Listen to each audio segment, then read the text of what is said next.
My name is Penny Gold, and we're at the Sacred Threads exhibition in 2015. The title of this quilt is Self-Portrait, Year 2, Beneath the Surface. It was designed as a two-sided quilt. One side is a dusky lavender, and from a distance it looks solid and plain, but if you get closer you can see that there's wording, although it's obscured. It's actually these words with the stitching around forming the shape on the lavender side. On this side, which I think of as beneath the surface, is the stark wording, I am a woman whose child is dead. This quilt is one in a series of quilts that I made in the wake of the death of my son in 2004. I have two other quilts in this show, also in that series, and other quilts have appeared in other Sacred Threads exhibitions. The exhibitions themselves have been important for me to know that there's a place where these quilts can be seen in an appropriate context. One of the other quilts focuses on the feelings of regret that I think any parent feels when a child of theirs die.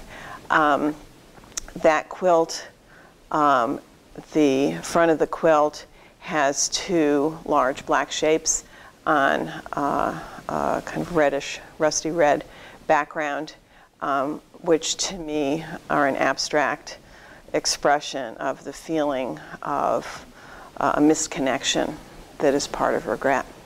And on the back side of the quilt, I wrote out the regrets that occupied my mind for years, all the things that I didn't do or did in a way that I regret.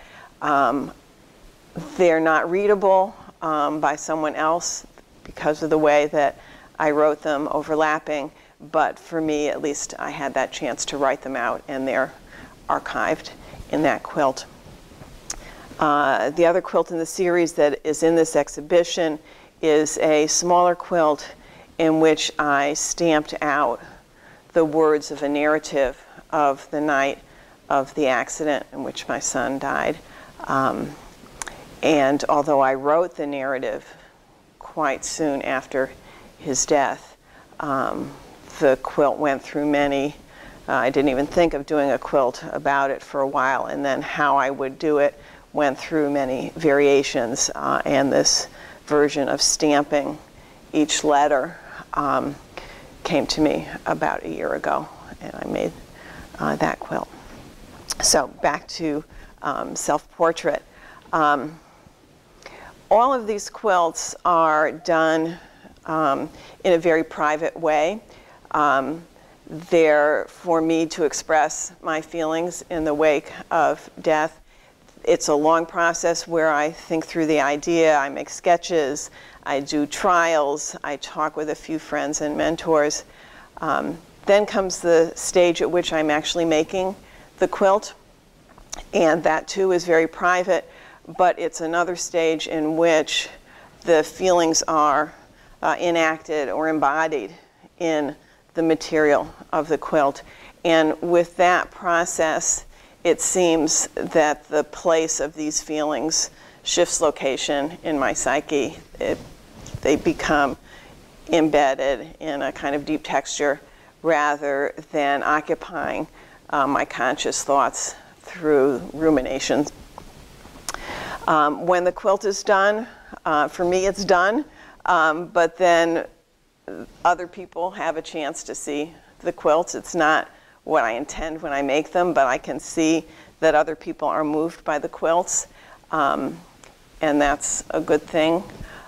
Some people, because they also have experienced a deep loss, and I hope feel the quilts as reaffirming and confirming that they're not alone, that other people have felt these things also.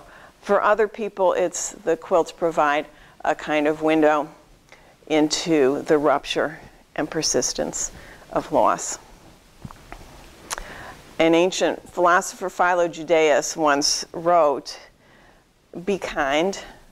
Everyone is fighting a great battle."